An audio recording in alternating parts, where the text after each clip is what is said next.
Hello friends and my dear students, आप सभी का स्वागत है आपके अपने YouTube channel techno master Abhishek में। So guys, in this video I am going to discuss about the chapter 5 part 6। इसमें बेसिकली हम डिस्कस करेंगे basic feature of the physical component of FMS. तो जैसे मैंने बताया था कि एफएमएस के दो सब सिस्टम होते हैं, एक फिजिकल सब सिस्टम, दूसरा आपका होता है कंट्रोल सब सिस्टम। ये प्रीवियस वीडियो में हमने डिस्कस किया था, अगर वो नहीं देखा तो आप पहले देख लें। अब हम बात करने वाले हैं जो फिज़िकल कंपोनेंट्स होते हैं या फिज़िकल सब सिस्टम होते हैं उस एफएमएस में, एफएमएस के उसके फीचर क्या क्या हो सकते हैं, उसके बेसिक फीचर क्या क्या होते हैं, उसके बारे में हम इस वीडियो में डिस्कस करेंगे स्टूडेंट्स। और साथ ही साथ स्टूडेंट, जैसे ये चैप्टर 5 कंप्लीट होगा, it is about to complete, 2 या 3 वीडियो में ये कंप्लीट हो जाएगा। उसके बाद मैं कैड कैम का एक आप लोग सेकेंड ईयर स्टूडेंट्स के लिए भी एक कैड कैम का क्विज़ लेके आऊँगा, जिस क्विज़ के में आपको 50% मार्क्स अटेन करना होगा। और उस क्विज़ में अगर आप 50% मार्क्स गेन करते हैं तो आपको एक सर्टिफिकेट प्रोवाइड किया जाएगा अपने कॉलेज की तरफ से, एमआईटी की तरफ से। और इसलिए आप लोग पढ़ाई करते रहें, सारे वीडियोस देखते रहें, ताकि आप लोगों को क्विज़ करने में कोई भी प्रॉब्लम ना आए। सीएनसी मशीन जो कि फाइनल ईयर का सब्जेक्ट है, उस पर मैंने ऑलरेडी क्विज़ बना दिया था, उनमें बच्चों को सर्टिफिकेट भी आज मिल गया है। तो अगर आप लोग भी चाहते हैं इस तरीके से, तो आप लोग इसमें कमेंट करके बता भी सकते हैं। चलिए स्टूडेंट्स, स्टार्ट करते हैं विदाउट वेस्टिंग एनी टाइम। तो basic feature of the physical component of FMS में सबसे पहले हम जो कंपोनेंट्स के फिजिकल कंपोनेंट जो होते हैं, भौतिक कंपोनेंट जो होंगे, उसका जो एफएमएस के उसके जो फीचर होते हैं उसको कई तरीके से कैटेगराइज किया है। तो number 1 is numerical control machine tool.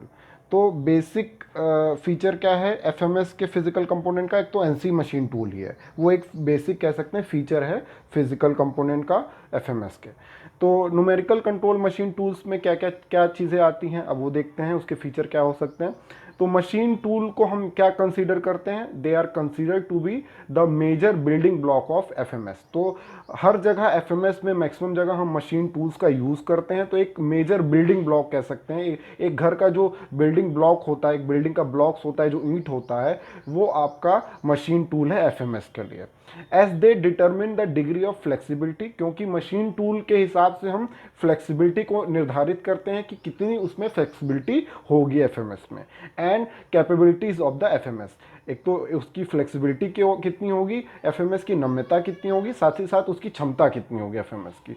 तो वो किस पे निर्भर करेगा? मशीन टूल पे निर्भर करेगा।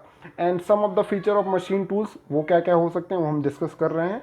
The majority of the FMS use horizontal and vertical spindle machine. तो ज़्यादातर जो एफएमएस में हम हॉरिजॉन्टल स्पिंडल लगा होता है या फिर वर्टिकल, तो क्षैतिज या फिर ऊर्ध्वाधर स्पिंडल मशीन होती हैं। तो however the machining centre with vertical spindle machine है लेसर फ्लेक्सिबिलिटी। जो जिसमें आपका वर्टिकल स्पिंडल लगा होता है, जैसे आपका ग्राइंड ड्रिलिंग मशीन होती है, तो उसमें क्या होता है, उसकी फ्लेक्सिबिलिटी कम होती है as compare to horizontal machining centres के। ठीक है, अब बात करते हैं नेक्स्ट फीचर की। एनसी का नेक्स्ट फीचर क्या है मशीन टूल का? मशीनिंग सेंटर्स हैव एनसी या फिर numerical control on movement made in all direction. तो एनसी के पास क्या होता है? एनसी कंट्रोल होता है। मशीनिंग सेंटर के पास एक एनसी कंट्रोल होता है, न्यूमेरिकल कंट्रोल होता है, जो नंबर्स के माध्यम से हम डायरेक्शंस को, जो हर एक डायरेक्शन, हर एक दिशा में हम मूवमेंट को कंट्रोल कर सकते हैं, नियंत्रण कर सकते हैं। जैसे एग्जांपल स्पिंडल का मूवमेंट, तो स्पिंडल का मूवमेंट तीनों डायरेक्शन में करवा सकते हैं अपने डायरेक्शन, अपने कमांड के हिसाब से, कंट्रोल सिस्टम के हिसाब से, एक्स वाई जेड डायरेक्शन में। इसी तरीके से rotation of the table, tightening of the table etcetera, they have the higher flexibility. तो इन पे ज़्यादातर ऊंची या उच्च नम्यता होती है इनमें। ठीक है स्टूडेंट्स, अब हम बात करेंगे नेक्स्ट, इसका फीचर क्या है? The machining centre are able to perform a wide variety of the operation. तो मशीनिंग सेंटर्स जो होते हैं या मशीन टूल्स जो होते हैं, उसमें हम बहुत तरीके से, बहुत प्रकार के ऑपरेशन यानी प्रक्रिया या प्रक्रम करवा सकते हैं। जैसे आपका टर्निंग हो गया, ड्रिलिंग हो गया, कंटूरिंग हो गया, तो ये सारी प्रक्रिया एक ही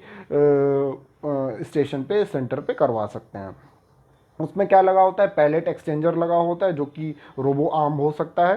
palette exchanger interfacing with the material handling devices, और उसको किससे कनेक्ट कर देते हैं, इंटर कनेक्ट कर देते हैं मटेरियल हैंडलिंग डिवाइस, जैसे आपका एजीवी हो गया, ठीक है। They carry the pallets with within and between the machine centre, तो उसको पैलेट को क्या करते हैं, वो कैरी करते हैं, रखते हैं within and between the machine centre, ठीक है। As well as automated storage and retrieval system, जो मैंने बताया था एफएमएस में, वो सारा का सारा चीज़ें इसी में, वो सारे फीचर इसके हो सकते हैं। तो this is the numerical control machine tool. तो ये बेसिक फीचर हो गया फिजिकल कंपोनेंट का एफएमएस का। नेक्स्ट आपका जो है that is the work holding and tooling consideration. एक तो मशीन टूल हो गया, अब हम बात करेंगे कि वर्क को होल्ड कराना है, यानी कार्यखंड को होल्ड कराना है, टूल को होल्ड कराना है, तो उसका कंसिडरेशन इंपॉर्टेंट होता है। इसमें क्या होता है, जैसे आपका पैलेट है, पैलेट जैसे हो सकता है फिक्चर्स, जिसमें हम वर्क पीस को लोकेट कराते हैं, उसको होल्ड कराते हैं, उसको बांधते हैं कार्यखंड को। टूल चेंजर्स होते हैं जिसमें टूल को चेंज कराते हैं, टूल होल्डर होता है। Tool identification systems, coolant, coolant होता है, लगा होता है। चिप रिमूवल सिस्टम जो मैंने पहले भी पढ़ाया था। It has the following feature. तो वर्क होल्डिंग डिवाइसेस तो ये सारे हैं, इनके फीचर्स क्या क्या हैं वो हम देखते हैं, क्योंकि हम फीचर की बात कर रहे हैं। ये तो इसका फिजिकल कंपोनेंट हो गया, तो फिजिकल कंपोनेंट 4 हो गए। पहला क्या था, एनसी टूल, दूसरा है वर्क होल्डिंग, तो इस तरीके से 4 होंगे। तो वर्क होल्डिंग और tooling is a physical component. इसके फीचर्स क्या क्या हो सकते हैं। Before machining is started on the part, जब हम मशीनिंग शुरू करने जा रहे हैं पार्ट्स पे या फिर आपके कार्यखंड पे, they are mounted on the fixture, तो हम क्या करेंगे, उसको फिक्चर पे बांधते हैं। So the fixture must be design in a way to minimise the part handling time. तो फिक्चर को हम ऐसे डिज़ाइन किया जाता है ताकि हम पार्ट को जब हैंडल कर रहे हैं, चेंज कर रहे हैं, तो उसमें कम से कम समय लगे। तो ऐसा हम डिज़ाइन बनाते हैं फिक्चर की, जिसपे हम कार्यखंड को बांधते हैं। Modular fixturing has come up as a attractive method to fixture a variety of parts quickly। तो एक टेक्निक होती है जिसे हम क्या बोलते हैं, मॉड्यूलर फिक्सचरिंग, जिसकी सहायता से हम पार्ट हैंडलिंग का जो टाइम है वो घटा देते हैं, कम हो जाता है, जल्दी से आसानी से पार्ट को बांध सकते हैं और रिमूव कर सकते हैं, लोड और अनलोड कर सकते हैं फिक्सचर पे। अनदर फीचर क्या होता है, the use of automated storage और रिट्राइवल सिस्टम। हम यहाँ पे एएस और आरएस का यूज़ करते हैं, जो ऑटोमेटिकली स्टोर करता है और रिट्राइव करता है, और मटेरियल को हैंडलिंग करने के लिए एजीवी लगा होता है, ऑटोमेटेड गाइड व्हीकल्स लगे होते हैं। एंड ये इस तरीके से, जैसे स्टूडेंट मैंने एजीवी लिखा है, तो ये क्विज में भी पूछा जा सकता है एजीवी का फुल फॉर्म क्या है, तो ऑटोमेटेड गाइड व्हीकल्स। तो lead to high usage of fixtures, तो इससे क्या होता है, हाई, बहुत ही ज़्यादा फिक्सचर का यूज़ होता है अगर हम ऑटोमेटेड स्टोरेज सिस्टम या रिट्राइवल सिस्टम यूज़ करते हैं तो। नेक्स्ट आपका है all the machining centres are well equipped with the tool storage system. तो जितने भी मशीनिंग सेंटर हैं उसको हम वेल इक्विपमेंट के साथ टूल स्टोरेज सिस्टम में बांधते हैं, जिसको हम क्या बोलते हैं, टूल मैगजीन, जिसमें सारा का सारा टूल लगा होता है, जिसको हम क्या बोलते हैं, टूल मैगजीन्स, जितने भी टूल्स होते हैं। Duplication of the most often use tools in the tool magazine is allowed. कई, मतलब एक ही प्रकार के कई टूल हम एक मैगजीन में लगा सकते हैं। To ensure the least non operation time, लेकिन इसको हमें ध्यान में रखना पड़ेगा कि ऑपरेशन, नॉन ऑपरेशनल टाइम जो है वो कम से कम हो। और साथ ही साथ employment of the quick tool changer, यानी कि आसानी से तुरंत विद इन द सेकेंड आपका टूल जो है चेंज हो जाए, और टूल को, मान लीजिए टूल का ब्लंट हो गया तो उसको रीग्राइंड करना है तो वो आसानी से जल्दी से हो जाए। ये सारे प्रोविज़न होने चाहिए आपके इस वर्क होल्डिंग और टूलिंग कंसिडरेशन या कंपोनेंट में। तो होप आप लोग को ये भी समझ में आ गया हो। सेकंड आपका फिजिकल कंपोनेंट और उसके फीचर। नेक्स्ट फिजिकल कंपोनेंट आपका है मटेरियल हैंडलिंग इक्विपमेंट्स। तो मटेरियल हैंडलिंग इक्विपमेंट्स क्या हैं और उसके फीचर्स क्या हैं वो देखते हैं स्टूडेंट्स। तो material handling equipments used in flexible manufacturing system, हम किस में यूज़ करते हैं, एफएमएस में यूज़ करते हैं। जैसे आपका क्या है, इन रोबोट हो गया, कन्वेयर बेल्ट हो गए, ऑटोमेटेड गाइड व्हीकल्स जो मैंने बताया, एजीवी हो गए, मोनो रेल्स होते हैं जो रन करते रहते हैं, ठीक है। And other rail guided vehicles भी होते हैं, अदर स्पेशली डिज़ाइन व्हीकल्स भी होते हैं। तो उसके फीचर्स क्या क्या होते हैं, ये तो मटेरियल हैंडलिंग इक्विपमेंट्स हो गए, सिर्फ एजीवी नहीं, ये सारी चीज़ें भी मटेरियल हैंडलिंग इक्विपमेंट्स कहलाते हैं। अब इसके फीचर क्या होंगे, they are integrated with the machine centre, जो जहाँ पे आपका मशीन टूल लगा है वर्क स्टेशन पे, उससे कनेक्ट करते हैं और साथ ही साथ स्टोरेज जो जहाँ पे स्टोर कर रहे हैं उन दोनों के बीच में इसको कनेक्ट कर दिया जाता है, ताकि जैसे जैसे पार्ट आपका बनता रहे उसको स्टोर किया जा सके। ठीक है, मटेरियल हैंडलिंग सिस्टम के द्वारा। फिर for prismatic part material handling system are accompanied with the modular pallet fixture. तो प्रिज्मेटिक पार्ट मटेरियल जो होते हैं उसकी हैंडलिंग करनी होती है, तो उसको हम क्या करते हैं, मॉड्यूलर पैलेट फिक्सचर का यूज़ करते हैं, ताकि आपको पार्ट को वहाँ पे फिक्सचर पे बांधा जा सके।